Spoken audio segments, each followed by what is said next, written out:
nanya Pak. Ya, assalamualaikum warahmatullahi wabarakatuh. Waalaikumsalam warahmatullahi wabarakatuh. Alhamdulillah alladzi arsala rasulahu bil huda wa dinil haq liyuzhirahu 'ala dini wa kafa bi shahida. Asyhadu an la ilaha illallah wa asyhadu anna Muhammadar rasulullah nabiyyi ma ba'du. Rabbi shrah li sadri wa yassir li amri wa hlul 'uqdatam min lisani yafqahu qawli.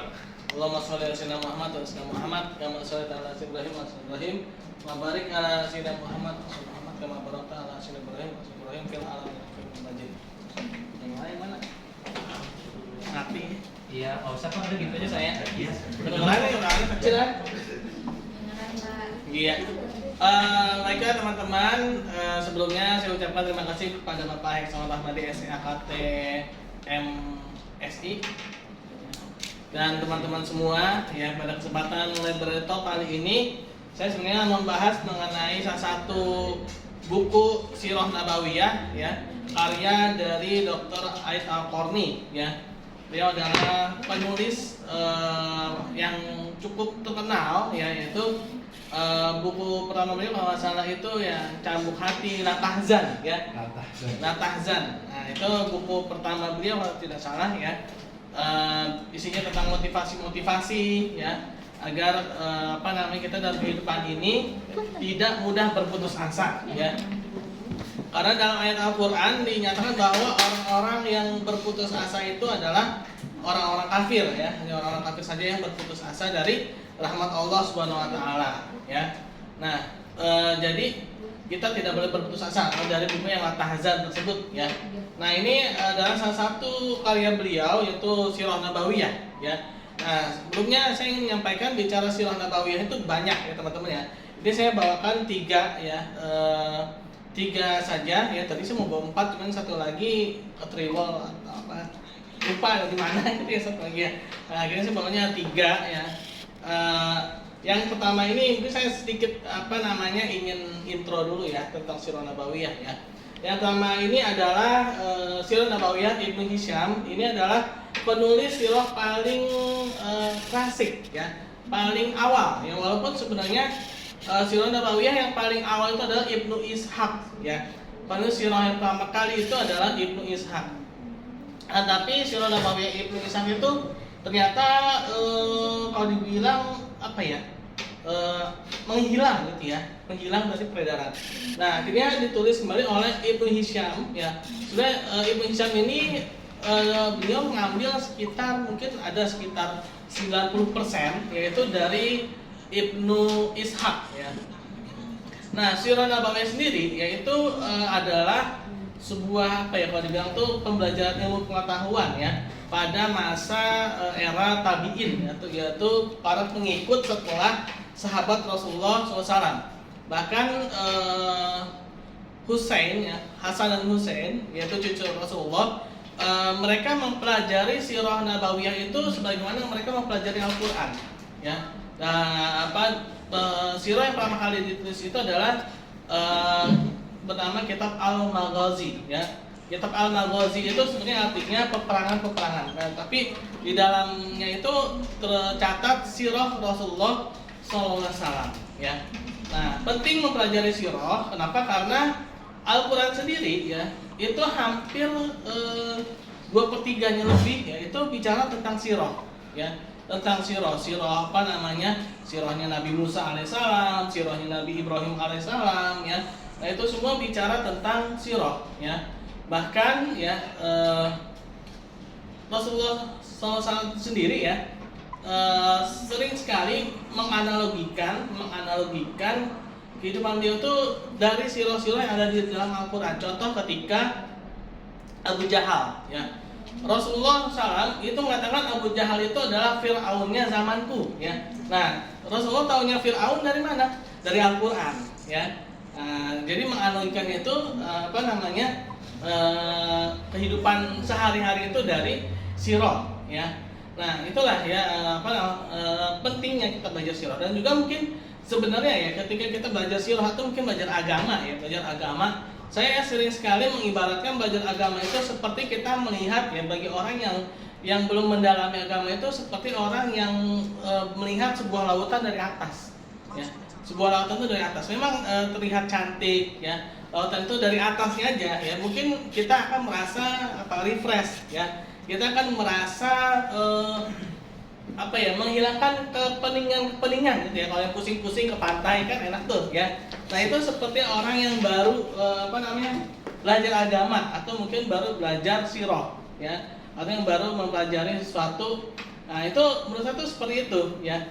Orang yang baru belajar agama aja itu saya ibaratkan seperti seorang yang sedang melihat lautan itu dari atas, sisi atasnya gitu ya. Itu aja udah bikin hati tenang gitu kan. Nah, bagaimana dengan orang-orang yang sudah mendalami gitu ya? Mungkin kemarin ya Mas Alfa menyampaikan buku ya tentang 13 prinsip itu ya. Nah, itu mungkin 13 prinsip itu maksud itu kalau kita sudah mendalami ya, kita sudah mendalami agama, itu seperti kita masuk ke dalam lautan tuh. Nah, mungkin kita ketika masuk ke dalam lautan itu, kita akan menemukan banyak prinsip, banyak ilmu, banyak poin-poin dalam kehidupan. Itu akan lebih banyak lagi gitu ya. Seperti kita masuk dalam lautan itu, kita akan menemukan seperti ada mutiara, ada ikan yang warna-warni, ada terumbu karang ya. Nah, itulah ketika seorang itu sudah mendalami ilmu agama ya. Dia akan mendapatkan sesuatu yang lebih, bukan hanya merasa ketenangan, tapi dia juga mendapatkan sesuatu yang tidak ada di atas lautan itu ya. Dia akan mendapatkan mutiara tadi, dia akan melihat, wah mutiara ini indah sekali. Nah, akhirnya diambil ya kan. Terus ada terumbu karang gitu kan, ada ikan yang warna-warni ya. Nah, itulah agama ya. Ketika seorang itu mendalami agama ya, dari apakah itu dari sirah, terutama dari sirah ya. Kenapa dari sirah? Karena sirah ini real ya, sirah ini real, nyata. Rasulullah SAW itu adalah seorang manusia, bukan seorang Tuhan, bukan Tuhan, kok seorang Tuhan sih, Tuhan seorang ya. Bukan Tuhan ya, bukan malaikat ya, atau bukan jin dan bukan juga setan. Beliau itu manusia real gitu, itu orang real, orang yang pernah menapakkan kakinya di muka bumi ini gitu kan. Orang yang pernah berjalan di pasar, orang yang pernah berbelanja, orang yang pernah bermuamalah, itu Rasulullah ya. Contoh real gitu, sirah gitu ya. Kalau ibaratnya ini baru intro ya. Macam juga ya baru intro. Ya, ini baru intro loh. Nah, ini real ya. Rasulullah ini real, manusia ya. Jadi jangan sampai ya, diri saya sendiri juga ya, jangan sampai ada alasan itu kan Rasulullah gitu. Ya, maksudnya memang ada keistimewaan yang tidak bisa kita inikan, tapi maksudnya itu ya nyata gitu loh. Seperti kita beli kayak kita beli mobil ya. Contoh misalnya kita beli mobil nih ya, taruhlah Mercedes-Benz versi baru gitu ya. Kita beli mobil Mercedes-Benz versi baru. Terus mungkin ya kita kebiasaan bawa mobil-mobil yang agak murahan gitu ya. Gitu bawa Mercedes-Benz kaget gitu kan. Ada yang nggak ngerti, atau mungkin biasa bawa Kopaja gitu ya, atau Metro Mini ya, kalau mati mesinnya pakai lap basah gitu kan. Nah, kalau pakai Mercedes-Benz yang pakai lap basah ya, bisa kosnya mobil ya. Nah, akhirnya kita bingung kan, caranya gimana nih ya? Pasti kita akan menghubungi teknisi atau yang ahlinya gitu ya, ahli yang mengerti Mercedes-Benz, atau minimal ada manual booknya ya. Ada manual booknya ya tentang Mercedes-Benz itu. Nah, manual book itu adalah yaitu Al-Quran dan hadis ya. Nah, sedangkan orang yang mengerti Al-Quran dan hadis itu adalah yang pertama adalah Rasulullah SAW ya. Lalu sekarang mungkin para ulama ya yang yang dekat dengan Allah Subhanahu Wa Taala ya. Nah, itulah ya ibaratnya seperti itu ya. Nah, di sini ada tadi ya. Sirah yang pertama itu Ibnu Hisham atau Ibnu Hisham ya. Ini adalah sirah yang paling tua ya, atau yang paling klasik ya. Kalau teman-teman pernah baca ini pasti ada hal-hal yang kalau dibilang tuh sangat meluas ya. Meluasnya itu karena ada banyak syair-syair ya. Kenapa banyak syair-syair? Karena memang ternyata ya, ini memang ada pergeseran kebudayaan. Mulai ada pergeseran kebudayaan semenjak zaman Rasulullah SAW sampai sekarang. Itu ternyata syair itu trending ya. Syair itu tahu nggak sih? Itu lagu ya, musik, nyanyian itu syair. Nah, itu semenjak zamannya Rasulullah ya, sebelum ya mungkin sekitar ada beberapa puluh tahun sebelumnya gitu ya, itu yang namanya syair itu mulai trending ya. Walaupun di zaman Bani Israil sendiri sempat juga syair itu trending ya, sampai syair itu mengalahkan hafalan kitab suci mereka ya. Nah, kenapa kitab-kitab sebelumnya itu bisa hilang? Karena para Bani Israil itu mereka lebih menyukai syair dan sihir ya, sehingga kitab-kitab mereka itu hilang dari ingatan-ingatan mereka. Nah, begitu pula dengan kita ya, gitu dengan kita. Kalau misalnya kita ngikutin Bani Israil, tidak menutup kemungkinan Al-Quran akan hilang ya. Kita lebih suka nyanyi, lebih suka main sihir. TikTok ya kan. Nah, lebih milih nyanyi-nyanyi daripada hafalin Quran. Lama-kelamaan mirip Bani Israil, akhirnya kitabnya hilang ya. Nah, Titik Odasi. titik Odasi.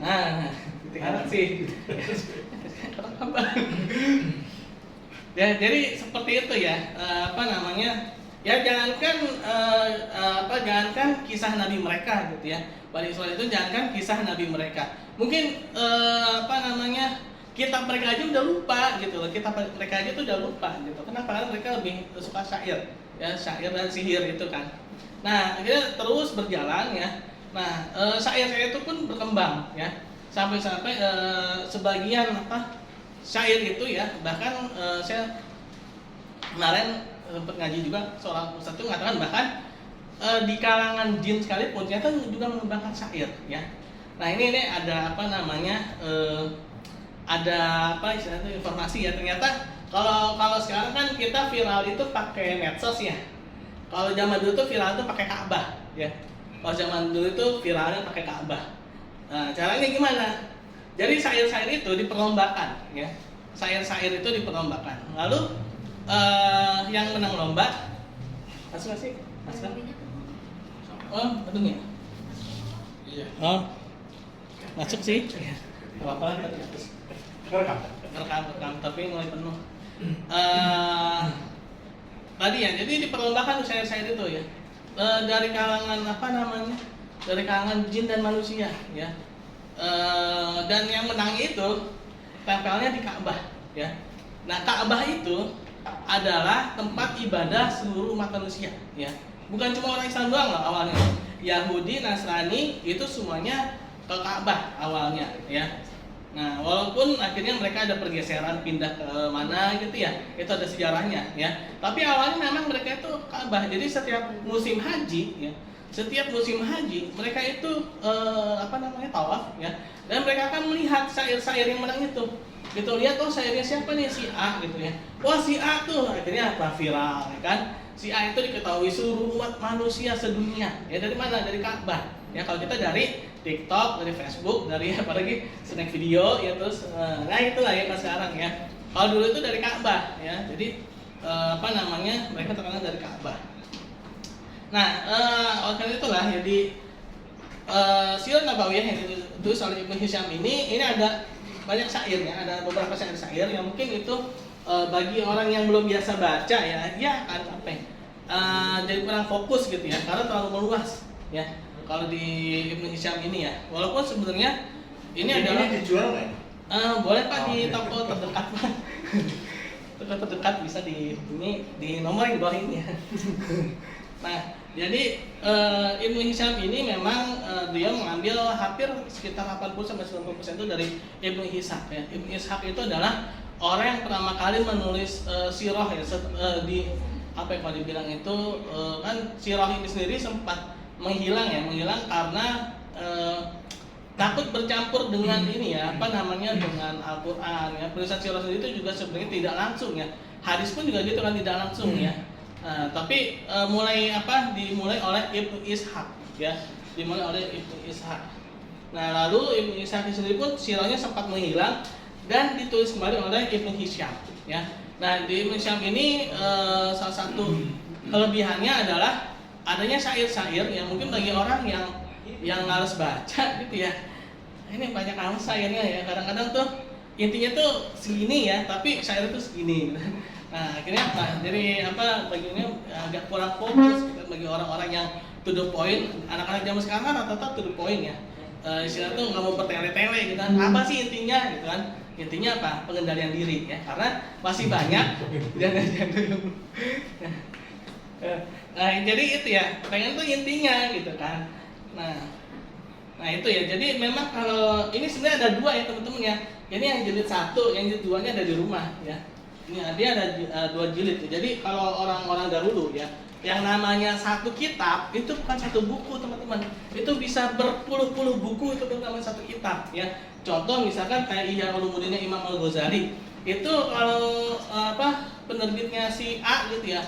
Itu ada saya lihat di pusat ya. Kitab Ihya Ulumuddinnya Imam Al-Ghazali itu ada 10 buku. Nah, itu namanya satu kitab ya. Nah, itu namanya satu kitab. Nah, ulama terdahulu itu mereka nulisnya bukan cuma satu kitab, tapi puluhan kitab. Artinya apa? Artinya ada ratusan buku yang mereka tulis, ya, bukan cuma. Nah, lalu bagaimana dengan kita yang membacanya? Ya, cukup diseduh dengan air panas, ya, dan minum. Ya, jadi itu Ibnu Hisham, ya. Jam berapa nih? Nah, terus, ini adalah Sirah Nabawiyah yang terkenal saat ini, ya. Syekh Syafiur Rahman Al-Mubarakfuri ini adalah juara penulis sirah ya di abad ini ya.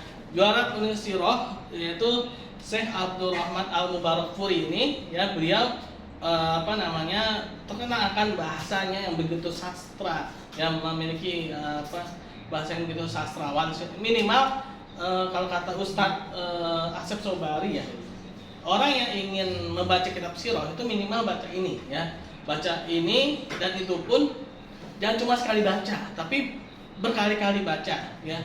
Ya, kalau ditanya udah berapa ratus kali baca buku ini ya. Soalnya bukan puluh kali, tapi sudah berapa ratus kali baca buku ini ya. Kadang-kadang kan kita berbaca sekali aja khatam, bangganya bukan main ya. Wah, gue selesai nih. Padahal zaman dulu tuh bacanya ada ribuan kali ya. Mereka biasa-biasa aja. Nah, ini ya Al-Mubarakfuri ya.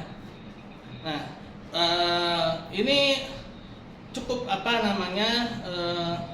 bagus ya. Walaupun sebenarnya ada beberapa penulis sirah lain seperti Dr. Ramadan Al-Buti ya, itu juga penulis sirah juga. Ada perbedaan-perbedaan ya. Ada perbedaan-perbedaan setiap penulis sirah. Bukan berarti yang satu kurang, tapi saling melengkapi. Ya, kalau Dr. Ramadan Al-Buti itu beliau ada ibrohnya ya, beliau ada hikmah yang bisa kita ambil ya dari peristiwa tersebut ya, karena memang sejarah sirah itu yang penting itu adalah hikmahnya, bukan angka tahunnya, bukan siapa tokohnya, tapi hikmahnya apa sih yang kita bisa ambil. Terkadang kita kalau belajar sejarah itu suka bosen ya. Kenapa bosen? Karena kita terkungkung sama angka ya, nggak hafal angka dibilang nggak hafal sejarah ya, nggak tahu angkanya dibilang nggak tahu sejarah. Padahal inti sejarah itu bukannya angka, tapi hikmah ya. Kita bisa ngambil manfaatnya itu dari apa? Dari sejarah kan. Nah, kalau kita tahu angka tapi kita tahu hikmahnya, itu berarti sudah tahu sejarah. Karena Al-Quran juga mengajarkan seperti itu ya. Nah, Al-Quran itu mengajarkan bahwa yang penting itu taruh di awal ya. Nah, contoh misalnya surat Al-Anfal ya, itu bicara tentang perang Badar ya. Kalau kita lihat ya, kok saya jadi panjang banget ya?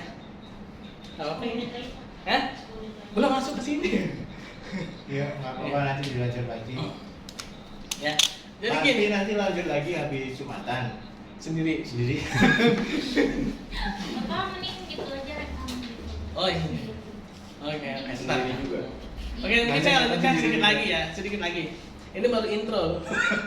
Ya, contoh misalnya surat Al-Anfal ya. Apa itu tadi ngobrol kayak gitu dulu juga, ini kan jadi beberapa sesi juga apa. Nanti kalau pas nggak ada, Iya. jadi mungkin cerita dari kayak tadi saya juga baru ternyata sirah itu udah zaman para tabiin itu udah bikin sirah gitu ya. Dan Iya. dimana pada saat itu mungkin yang Al-Quran juga masih dalam potongan-potongan gitu ya. Iya. Makanya itu sempat dihentikan dulu biar nggak nyampur gitu. Iya. Paham ya maksudnya ya, karena semuanya itu belum dalam cetakan gitu loh teman-teman. Jadi ditakutkan nanti nyampur-nyampur. Nah itu saya malah baru paham ini ya, seperti ini. Dan ini kita harus ngerti ya teman-teman.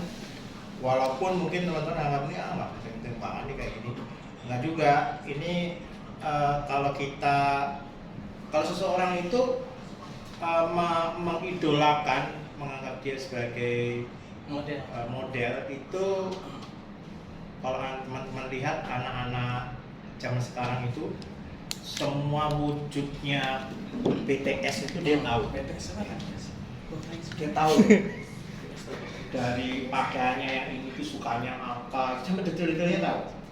Tadi malam saya ngedit Mbak Sukma lihatnya Kim Taehyung ya, Taehyung ya, Oh. Taehyung kan, Taehyung. Kan saya tulis Taehyung, tapi yang muncul itu gambarnya itu hampir sama semua. Saya sampai bingung, ini Taehyung itu yang mana? Di mata saya yang sudah tua itu ternyata BTS itu sama semua kalau menurut saya. Wajahnya sipit semua. Wajahnya sipit semua, wajah Korea gitu. Jadi tapi buat orang yang suka fans yang idolakan itu dia itu sampai tahu gitu ya teman-teman. Dan harusnya kita kayak gitu karena Rasulullah itu panutan kita. Jadi harusnya menganggap ini sesuatu yang ya kita harus tahu gitu. Nggak cuma sekedar ya pokoknya aku nih Rasulullah gitu gini. Tapi kita nggak tahu kebenaran Rasulullah apa sih, misalnya hal yang simpel-simpel seperti itu. Atau makanya kalau dalam ulama-ulama itu dalam hal kita Muhammad Rasulullah itu ya, asyhadu alla ilaha illallah Muhammad Rasulullah, kita kepada Rasulullah itu kita ittiba, kita mengikuti itu kita harus tahu dari sisi sirah sejarahnya, sarirah itu sirah sama satu lagi apa? Jadi sejarah hidupnya harus tahu ya. Penampakannya juga harus tahu. Yang Rasulullah itu suka apa misalnya? Oh, Rasulullah itu suka memakai jubah misalnya, suka memakai ini selempang di sini misalnya ya, atau ini ya, atau misalnya kebiasaan dia memakai siwak misalnya, hal seperti itu. Tangannya kalau makan dengan 3 itu kita tahu, sampai dengan sirah, sarirah, sama satu lagi saya lupa, mirip-mirip kayak itu juga. Itu pemikirannya. Jadi pemikirannya Rasulullah itu bagaimana agar umatnya ini selamat ya, tidak selamat dunia dan akhirat, dan juga agama ini sampai dengan akhir zaman. Bayangkan teman-teman, kalau kita tidak ada pemikiran untuk meneruskan agama ini, mengembangkan agama ini, kira-kira ibaratnya seperti seseorang yang punya duit segini, tapi kemudian dia tidak bekerja. Atau 10 kayak gini isinya duit, atau satu ruangan ini isinya duit ya, tapi kemudian dia tidak bekerja, kira-kira suatu waktu habis gak duitnya? Habis. Nah, umat akhir zaman itu punya kewajiban apa? Membawa agama ini sampai dengan bayi yang terakhir teman-teman, yang hidup di dunia. Itu pemikirannya Rasulullah tuh kayak gitu. Jadi nggak berhenti di kita teman-teman, kita jaga anak-anak kita, jangan sampai anak-anak kita murtad ya. Boleh berteman dengan ini nggak apa-apa, tetanggaan sama kerajaan Tuhan nggak masalah ya, tetapi kita akidah kita jaga ya, seperti itu. Saya tuh sedih loh teman-teman, selama saya ngekos dulu ya, waktu saya masih bujangan itu, beberapa kali saya lihat teman kos saya itu yang terutama anak-anak yang rantau ya, mohon maaf nih saya nyebut suku ya, kebanyakan itu adalah dari Minangkabau. Padahal kan kuat ya sebenarnya Islamnya ya, tetapi mereka itu takluk ya, karena mungkin nggak diterap, nggak diinikan ya sama orang tuanya. Dapat pacar, kalau nggak yang orang yang Kristen, dapat pacar dengan orang Cina misalnya kayak gitu, dan itu pasti nanti dia ikut gitu. Kebanyakan saya udah lihat beberapa kali itu dia akhirnya ya murtadin, lock out server. Istilahnya di TikTok lock out server, pindah server ya, pindah server. Jadi seperti itu ya, sirah sejarahnya, sarirah perwujudannya, sama satu lagi pemikirannya Rasulullah yang kita harus paham. Cukup ya Pak Asfi ya, karena sudah 11.15 ini penutup dari saya. Ini sesi pertama ya, nanti kan sesi kedua Ya. dalam waktu dan tempat yang sama. Assalamualaikum warahmatullahi wabarakatuh. Waalaikumsalam warahmatullahi wabarakatuh. Ya, terima kasih.